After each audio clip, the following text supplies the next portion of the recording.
Hello. I am Lex Arturo for the Worthless Bastards YouTube channel. We are going to be reading a selection of stories from the ProRevenge subreddit today. The first story is by user SCTYA, and it's called Refuse to Pay the $600 You Owe Me. Guess what? Now you owe double. Alright guys, buckle up. This is a story 2.5 years in the making. It's also pretty tame, but certainly puts the professional in ProRevenge, so.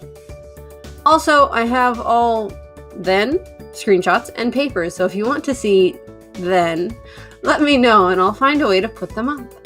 P.S. Keeping it clean for people like r/. As I transitioned out of the US Navy about 3 years ago, I decided to sell my beloved Saturn Vue, which was on the decline, and bought a much newer RAV4. When I returned home, I now had my shiny new car, and wanted to sell my old one to someone who I thought would take care of it. I'm sappy like that. My cousin, C, was dating a guy who we will call ex-douchebag. I had met him before, and he seemed chill, so I verbally agreed to sell him the car for $2,000, half up front and payments when he could do so. An important factoid for later is that when you transfer the title, you tell the state what you're selling for, and get taxed on that. We were discussing telling the state that I was selling to him for less to lessen the tax. I don't remember why, but last minute I decided to tell the notary the full price I was selling for. Good thing I did. After a few months of sporadic payments and a really nasty breakup between C and ED, turns out he was a serious douchebag. Surprise, surprise, the payments stopped. Now I was hopping between my dad's house, near cousin, my mom's, 8 hours away, and college, in between, and takes around 10 months out of the year. He had missed months before, so I wasn't too concerned, but after 3 months I messaged him about the payments. The conversation went basically as follows. Hey, ex-douchebag, sorry to hear about the breakup. How did you want to give the money to me now that cousin isn't acting as a go-between? I paid the money. If cousin decided to take it for herself, that's not my problem. The car is legally titled in my name, so it's your problem now. Delete my number. Have a nice day. Okay. Very dubious. Hi, aunt and cousin. Did ex-douchebag give you the remaining $600? Yeah, no. Hi, ex-douchebag. Me again. They said they didn't receive it. How did you send it? I can track it down. I gave her $600. It's not my problem anymore. Don't text me again. Well, alrighty then. Since he can get me for harassment for continuing to contact him, I decide for a little malicious compliance. I take all the texts, get my aunt and cousin to agree to testify if needed, put together a list of his payments and dates, the car title receipt, which says how much it was sold for, and take his butt to the local district court. Now, as I said, I was bouncing around a lot, which is why this took so long, to be honest, but it took about a year for this step, in which a lot of research was done, and apparently a year was the lowball estimate on the statute of limitations anyway. The biggest pain in the rear was making sure his address was up to date. He used his grandmother's as a mailing address, and after he was served, he moved again, likely trying to get rid of me. I know when he was served because I received a message from him on the day he was. The conversation was as follows. Excuse me, but I thought we settled this a year ago?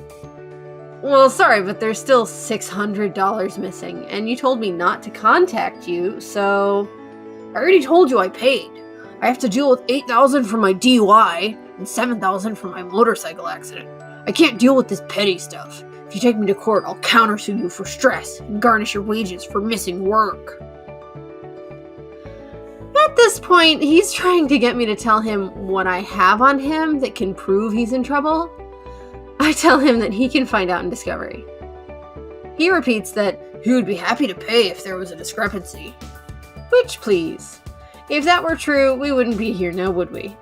Then he started ranting. You have nothing on me. It's obvious you have no proof. Isn't it suspicious that cousin got a new car? It's obvious where the money went. I'm not concerned about going to court at all. I was just trying to save you the time and money and blah, blah, blah.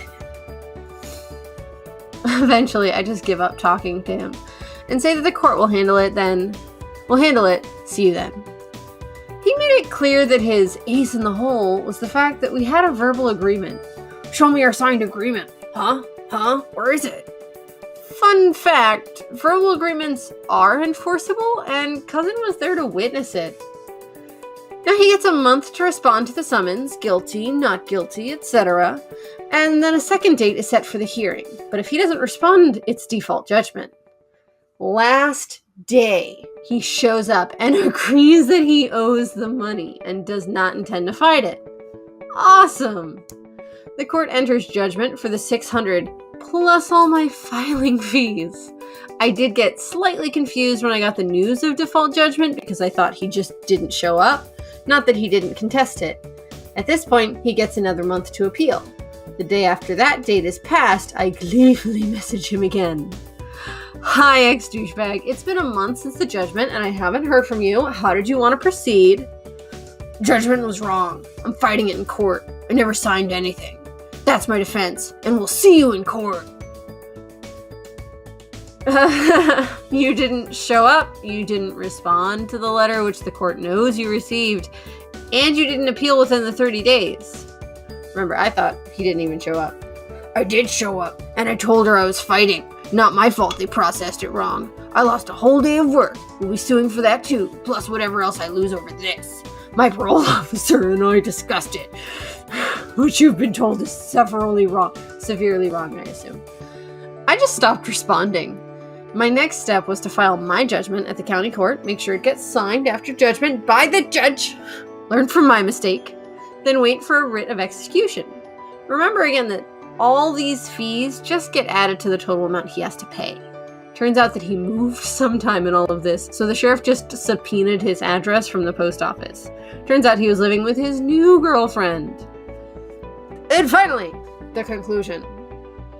Just last night, my dad says, guess what? You got mail. It's from the sheriff. I'm like, oh, gimme. I was expecting something about that he was fighting the writ, they couldn't find him, what my next step was, something. What I didn't expect was 2 escrow checks for the full amount owed me. I squealed in absolute delight. I told my mom, my cousin, my aunt, and will gleefully have the checks cashed on Monday. Thanks, y'all, for reading. Well, I mean, thanks SCTYA for that story. That's pretty incredible. Now, I will definitely say the comment section kind of hits the nail on the head in that a couple of people comment on the fact that this isn't really, like, too typical of the ProRevenge subreddit. This doesn't go above and beyond the means of normal revenge, but it is certainly very meticulously managed. And you gotta hand it to him. He got what he was owed, and that guy had it coming to him. All right, now our second story is posted by Fried Alto, and it's entitled, I Don't Make the Rules, I Just Enforce Them. This story happened about a year ago. It requires a lot of context, so I'm sorry about the length, but it's unavoidable. Originally posted on Malicious Compliance. So I work in college dorms in a sort of generic first response role. We do a bit of everything, mostly security, but also medical, fire, psych. It's a weird and often quite tough job, but quite rewarding. These dorms are kind of like a gated community a couple miles away from the main campus. At the top of this village, there's a hub where all the staff are based. It also serves as a venue for events and has some facilities for the students, catering, gym, etc., as well as a few meeting facilities in the staff area, which any department in the college can book out if they so wish. Between the staff parking spots and the back doors, there are also disabled parking spaces. Now, one day, I was coming in from my 10-hour night shift, and to my dismay, I found that all the staff parking spots were occupied, which basically never happens. But I knew that the HR department had a big thing there that afternoon in the meeting facilities I mentioned, so I figured out what was going on. And though it's not technically against the parking policy, they are college staff after all. Usually, staff who don't actually work in the building are expected to park in the visitor parking bays, not the staff parking. So I had a problem. It was 10 minutes till the start of my shift. I'm not allowed to use the student car parks. What about the visitor parking? Well, that gets locked up overnight until after my shift ends. If I park there, then in the morning I'd have to go unlock the visitor parking, bring the key back, leave, and one of my day shift colleagues would have to go lock it back up. My only other option was to park down the hill. But then by the time I got there and walked back up, I'd be late for my shift and miss the handover. You see where this is going. I want to make it clear that I would never normally park in a disabled bay. It's generally a scummy thing to do. I'm disabled myself, but not in a way that entitles me to use disabled parking. However, here's a few things to note here. Nobody ever uses those bays, unless we have a disabled person coming in for an event, because the back door is key card access only and there's no bell, so it's little use to students or members of the public, unless they've made a prior arrangement to be let in. There weren't any scheduled events that night, and the chances of someone disabled randomly deciding they need to park at the back of the hub, which is near nothing else, unannounced, is negligible. Never mind 3 of them. Remember, there's 3 bays in total. Besides, I'm in the middle of the night. In the middle of the night, they could just park next to it at the side of the road because there's about as much traffic there at night as on Route 50. Okay, so his Route 50 is different than mine. Mine would be very busy at night. So I decided I'd park in one of the disabled bays. The one farthest from the door next to the staff spaces. Due to the long and unsociable hours, I get to take breaks liberally as long as it doesn't interfere with anything. In the extremely unlikely event that more than 2 disabled people had called in to park and access the building, which I'd find out about during the handover, I just take a break right after starting, drive my car away down the hill, and walk back up. I go in, get the handover, and as expected, no one is expected to come in. I was a supervisor for that shift. Our shift patterns are rotating, and the longest in service is the supervisor. So I set up my colleagues for the shift, log on, set up the cameras the way I want them, read my emails, turn on my radio, yada yada. After a while, I get one of the guys, Phil, to cover the cameras so I can go tell a resident he's getting disciplined for vandalism. I then have one of those golden sitcom moments where I open the office door right before someone was about to knock on it. I recognize her immediately. She's the Dean of Facilities. We'll call her Karen. Now, we're not in the facilities section. We're in the auxiliary services section. So this lady is not my boss in any capacity. She is, however, far higher up the food chain than me. So it's this awkward situation where unless I have a great reason not to, I still have to bow down to her, or I'll get called into HR for insubordination. Especially since the building we're in is technically operated by the facility section. Some more context. Karen is one of the most hated figures among low-level staff in the entire college. Your classic power trip bitch. You can practically see the perverse arousal in her eyes whenever she talks down to anyone on a lower salary than her, which is all the time. And she's pulled no end of downright evil shit in her many years with the institution. So startled Karen practically pushes me back into the office. It turns out she was attending whatever event the HR department had on in the building that afternoon, and she was one of the people parked in the staff spaces out back. Now, she doesn't have an office in the building, so by convention, she should be parking in the visitor spaces. But again, that's not technically in the policy. Anyway, she saw my car parked in the disabled bay on her way back to her car. She knows who I am. We've had numerous, always unpleasant interactions in the past, and she saw my name on the staff sticker in my windshield. Where do you get off thinking you can park in the disabled bay, OP? Well, nobody uses those. Oh, what? So you think you're above the rules just because it's you who enforces them? Look, it's no big deal. I'll go move the car. Oh no, not on the college's time you won't. I'll take it on my break? No, breaks are for relaxation. Moving your car is not relaxation. Well, then what do you want me to do? I want you to issue yourself the standard $70 fine. See what I mean about the power boner? Are you serious? Absolutely. You need to learn that you don't make the rules, you just enforce them. At this point, I stare at her in disbelief. No, I have a short fuse at the best of times, and I really want to yell bloody murder at her. But I value my job, so I swallow my pride and go write myself a ticket. More context here? We're essentially subcontracted by the city to do the parking and traffic enforcement for all roads and parking on college land. So the authority behind these tickets is the city, not the college. I know if I go talk to that vandal student now, I'll just let off steam at the kid unfairly when it already wasn't gonna be a pleasant talking to. And I know that sitting and staring at the cameras would just make me seethe. So I go restock the staff kitchen, then talk to the kid, and after that I get back to the office. Bear in mind that Phil, my buddy who I put on the cameras, witnessed the whole thing.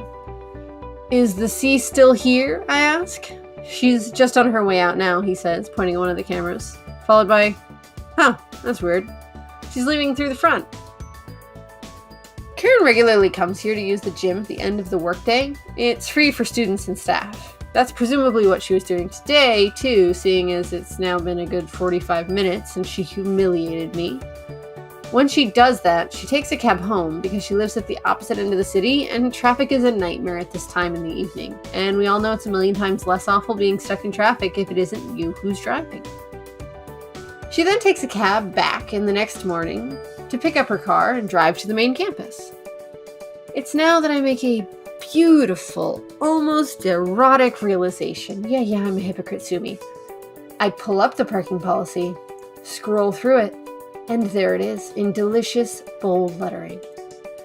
It is not permissible for members of staff to leave their cars parked in a staff parking area during non-working hours. It then lists a few exceptions, mainly breaks and stuff like that, none of which apply to Karen. So I'm about to write a ticket when I have an even better idea. You see, our cameras are pretty snazzy.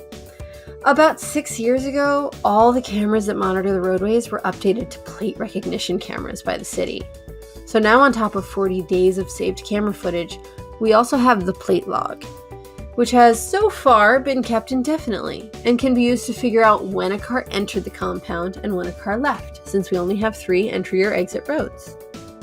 I explained my plan to Phil. He has absolutely no reservations about doing me a solid and spending time going back through the plate log system to see how many times Karen has left her car parked here overnight. 4 hours later, and he's assembled all the dates. Over the past 4 years and however many months, weeks, and days since the plate system came online, Karen has left her car overnight on a staggering 585. Yes, 500, he says, and I'm not going to, 85, I'll explain that later, separate occasions. So I log into the city's fine portal software. Yep, that's what it's actually called. You can only write tickets for ongoing, momentane violations. If you spot someone using auxiliary systems like cameras or what have you after the fact, you need to issue a fine by mail.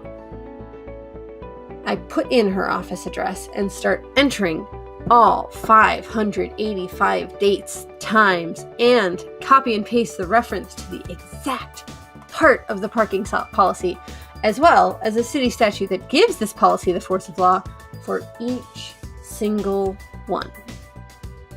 The result is a thing of beauty, spanning 13 pages and totaling $40,950. At this point, all the guys are back in the office, so I call them around knowing they'll all enjoy this almost as much as me.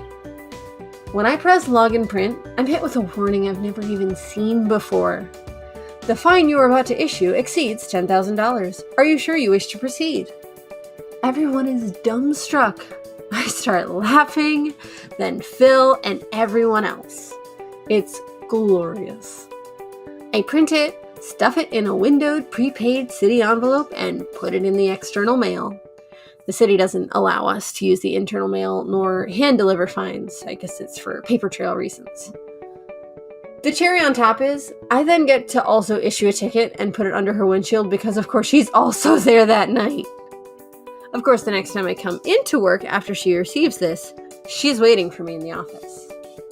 The hell, OP? Do you really think this is gonna fly? What do you mean? The ticket! The fucking fines! Do you really think this will fly? Rules are rules, Karen. You know as well as I do that's never actually been done here. Well, Karen, I don't make the rules. I just enforce them. Exit, Karen, stage right. Now, there's more to this, some good, some bad. I'll start with the bad. Karen ended up suing. I had to go to court on my day off. The silver lining was I was theoretically there representing the city, and so I wasn't being sued personally and had the city attorney. The court ended up reducing the fine to $10,000, which was apparently the city's maximum for post facto fines issued at one time. I guess that's why the warning was there. But Karen had sued to get the fine dismissed entirely, so it was still a victory, kinda. She also tried to take it up with HR, but the Dean of Auxiliary Services also hates her, and he stuck up for me to HR, so that went nowhere. The best thing, though? This year, I was appointed to the Auxiliary Services Policy Review Board. Last week, I managed to get the parking policy amended. It now says that if staff visit a building other than where their office is, unless they are teaching a class, they need to use visitor parking if there are fewer than 20 staff parking bays at the building, and there are empty visitor bays. So, starting in June, Karen won't be allowed to park in the staff spots at all. And ironically, it turns out I now do, in fact, make the rules. Whew. Well, whoo doggy. So small, just minor. You might learn this about me as time goes on, but I am a bit of a pedant, and you don't put an and in the middle of a solid number unless there's a decimal. And typically is used to say that there's a decimal. So if I had $1.85, I would say 100 cents and 185 now, but 1 and 85. Or if I have $100,000 and 85 cents, I'd say 100,000 and 85. But if I had $100,085, as in 100,085, I would say 100,085. Just a small tangent, just for the fucking fun of it. Now this guy, I feel like, loses a little bit of the edge compared to the first one, where the first one was like a guy trying to kind of be decent and then being screwed over and then following up. This guy kind of starts off by making a clear, obvious fail in don't park in a disabled spot at a place where you're fucking security, man. But also, yeah, that lady was being absolutely out of control. Now, I got a line I won't cross. He used the C word, I would not. At that point, he also lost a little sympathy for me because, come on, dude. Come on, my guy. My man. You don't gotta reduce a lady to her body parts to insult her. This lady was being a jerk. Call her a jerk. But all that said, this one's a little bit more impressive in the long run, because not only were you enforcing the rules in the moment, but you were able to eventually modify the system in order to be more effective for others and yourself in the future, and to actually take care of the people that work in the building. Alright, now our last pro-revenge story is posted first of all by Dragon Dad X. I'm gonna say X and not 9 because it's a capital I lowercase x. But the story is, father endangers his kid to tell me off, ends up calling the police for himself. Hello Reddit, this is my very first post here after watching Reddit videos on YouTube for so long. Hey. I'm not sure if this story belongs here or petty revenge, but here it goes. A few weeks ago, I was driving in my neighborhood playing Pokemon Go. Not while driving, obviously. The end of my neighborhood has a Pokestop that I collect items from every day, as you get bonus items if you collect from stops every day. This particular day was my 7th day, meaning I would get even more items and would start over from day 1 the next day. I drove to the stop, got the items, set my phone on my passenger seat, and went home. The road I was driving on was 20 miles per hour, but I was going at about 12 to 13 miles per hour. I drive up a small hill and turn a corner when a wild family appears, including the a-hole dad. The wife, her friend, and the 3 kids walking by them stepped off to the side of the road to let me pass. But as I was going by, asshole dad, who had a young boy about 3 to 4 years old in one arm and holding a Budweiser bottle in the other, important later, actually stepped closer to my car and yelled something at me.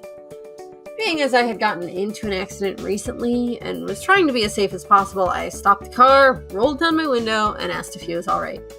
The conversation went as follows. Are you guys alright? Why did you do that? You see my family, right? Yes, what about them? You know you were driving too fast for this neighborhood, right? I should point out that I live in Illinois, and while my car was being repaired from the accident, I had a loaner car with Wisconsin plates.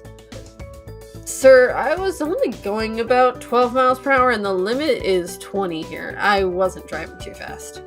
Well, you almost hit me and my son. Yeah, because you stepped close to a moving vehicle. The only one putting you guys in danger was yourself. Asshole Dad looks at my phone in the passenger seat. I don't know the laws in Wisconsin, but here in Illinois, you can't be on your phone while driving. I'm calling the police. I don't know their laws either. This car is just a loaner. I live here in Illinois. Then you should know the laws. I'm calling the cops. Have fun with that. And with that, I just left. I know I probably should have stayed, but since I didn't actually do anything wrong, I wasn't taking his threat seriously. I went home and made some ramen to eat. As I was sitting in my dining room, I look out the window and nearly choke on my noodles. Asshole Dad followed me home. He was on his cell phone with the dispatcher, and I thought I was screwed. About 5 minutes later, 2 cop cars with 3 police officers, police officer 1, 2, and 3, who didn't really talk throughout the whole thing. I stepped outside, thinking I was done for. The officers started to question the 2 of us. OP, do you know why we're here? I have a pretty good idea what you think you're doing here, but why don't you let me know? This gentleman called us saying you attempted to run his family over after you got caught texting while driving and going way over the speed limit. My mind went blank for a few seconds. This prick actually said that I had attempted vehicular manslaughter? My mind started working again, and I said, sir, that couldn't be farther from the truth. I was driving home from playing Pokemon Go on my phone when this man stepped close to my car while I was driving. My phone was on the passenger seat the entire ride home. He's lying. Sorry. He's lying. He nearly killed my family. Arrest him now. Sir, calm down. We'll settle this. OP, what was this man doing when the incident occurred? Suddenly, an idea popped into my head. And right there, on the fly, the revenge started. He was walking with his family along the side of the road, carrying a young boy on one arm and holding a beer bottle in the other. That's not true, you piece of garbage. Sir, control yourself. As I drove by them, the rest of his family went to the side of the road, but he actually stepped closer to my car. I think he got within an inch of me. This is bullshit. He's just trying to protect himself. Sir, if what he is saying is true, you could actually be arrested here, not him. Are you sure that's what happened? Positive. He got way too close to my moving vehicle, holding a child and a bottle of Miller Lite. It wasn't Miller Lite, it was He cut himself off and tried to backtrack, but it was too late. All the officers looked at him. He tried to defend himself. But then Police Officer 3 said something I thought I would never hear a cop say in my life. Sir, have you had anything to drink this evening? Asshole Dad. No. Very much less confident. No. They move him to one of the cop cars and give him a breathalyzer test. 0.12%. Just over the limit. Gotcha, asshole. Asshole Dad ended up confessing to them that I was right and was arrested for public intoxication and child endangerment. He has to go before a judge to determine if he's a danger to his family. The officers asked if I wanted to press any charges, but I told them no, since he already had enough on his plate to deal with. If I ever hear any updates about the guy, I'll let you all know. Jump forward in time. Let's edit. First off, wow, I didn't expect to get so many replies so fast. There was a total of 79 comments, and at the current rating, it's 95% upvoted. Thank you to everyone. To quickly answer some common questions. 1. I'm about to appear in court to dispute the traffic ticket I received from my accident I mentioned in the story. It'll be the 3rd time in a year I appear in a courtroom, and I really didn't want to go back if I didn't have to, which is a big reason why I didn't press charges. I might have to go and be a witness if his case progresses enough, though. 2. My neighborhood is a very small private neighborhood. It used to be all summer houses long before I was born. You could go for a walk for about 90 minutes and walk everywhere in my neighborhood. From my house to where the incident occurred was a 2 to 3 minute walk, so the guy most likely followed me as soon as I drove away, and I didn't notice because I just wanted to get away from him. Alright, now this might be my favorite story just because it falls on that lovely, the same sort of twist as like what I love so much in movies like Legally Blonde, where you trick somebody by asking them a question that they aren't expecting. Like, and your boyfriend's name is Chuck. If you don't remember that moment, go watch Legally Blonde. It's a great movie. But, yeah, the comments hit on that point a lot too, that is just the greatest twist. And what I think makes this the best example of the 3 stories of ProRevenge is how on the fly it was. This wasn't a plan in the making. This wasn't something somebody did research for over many months and like slowly figured out. In the moment, when confronted with police officers at his door because somebody is spreading malicious lies about him, OP very quickly comes up with this plan, very quickly enacts it, and flawlessly catches this liar in the act. It is absolutely pro. I agree. That is it for me for today's readings. In the future, if you have a favorite subreddit you'd like to hear some anecdotes from, please let us know in the comments, and we are always looking for cool stories. Now